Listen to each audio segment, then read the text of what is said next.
Good day, this is JNN Weekday News. I'm Lafine Wigan. Here now are the top stories. The travel ban imposed by Jamaica on persons traveling from Ebola-affected West African countries is now in effect. Minister of National Security Peter Bunting said the International Air Transport Association advised the Passport, Immigration and Citizenship Agency PICA yesterday that the restriction has been implemented. Bunting announced in Parliament that the ban prohibits persons who travel directly or indirectly from Sierra Leone, Liberia and Guinea from entering Jamaica. The travel ban was announced by the government last Thursday as part of measures to prevent the deadly virus from entering Jamaica.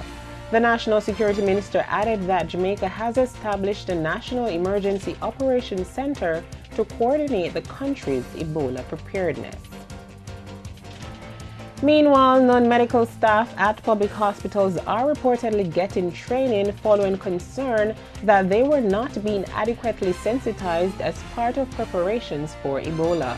The Jamaica Workers Union JWU, which represents patient care assistants, porters and laundry staff, complained that it was not satisfied with the response from the Health Ministry regarding its members. JWU President Clifton Brown says although the union has still not secured a meeting with the ministry, steps are being taken to include the workers in the Ebola preparations. In the meantime, Cayman yesterday became the latest country to impose a travel ban in response to the Ebola outbreak. The ban is for those who have visited Ebola-affected countries in the last 21 days. There is a reported increase in fraudulent transactions using fake credit cards and electronic equipment.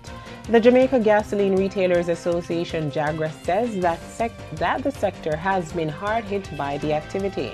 JAGRA President Leonard Green said unscrupulous individuals have been targeting service stations.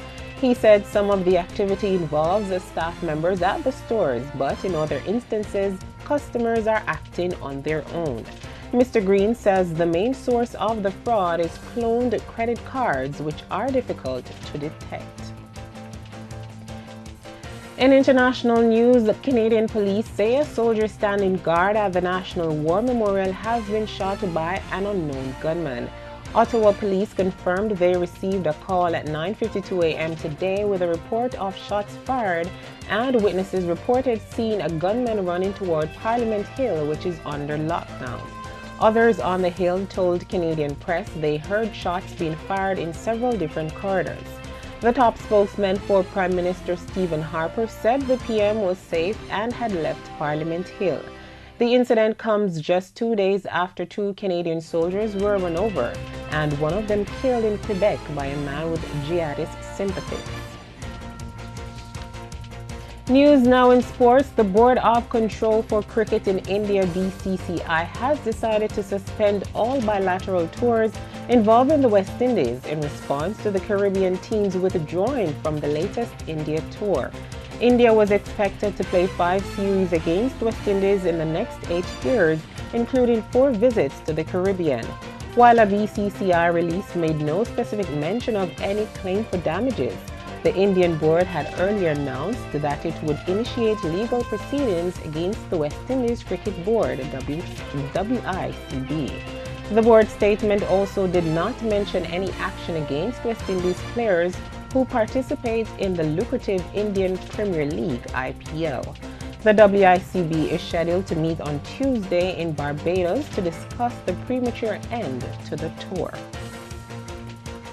Jamaica's senior female footballers, the Reggae Girls, were not able to protect a 1-0 lead as their 2015 FIFA World Cup dream ended with a 3-1 defeat by Mexico on Tuesday night in the United States. Jamaican Shanna K. Henry scored the first goal of the match, giving the Reggae Girls the lead after 14 minutes. However, the Mexicans scored an equalizer in the 29th minute and the teams went into the halftime break at 1-1. The defeat for the Reggae Girls came in the second half, where the Mexicans scored 2 goals, dashing the hopes of the Merron Gordon-coached girls in what was a must-win game for the Caribbean side. Jamaica ended third in the group on 3 points, while Mexico ended with 6 points to join Costa Rica in the semifinals. The Mexicans will face the United States for a place at the World Cup in Canada next year. And those were the headlines for this hour. You can watch or live stream at JamaicaNewsNetwork.com. I'm Lafayne Wigan, and this is JNN News Worth Watching.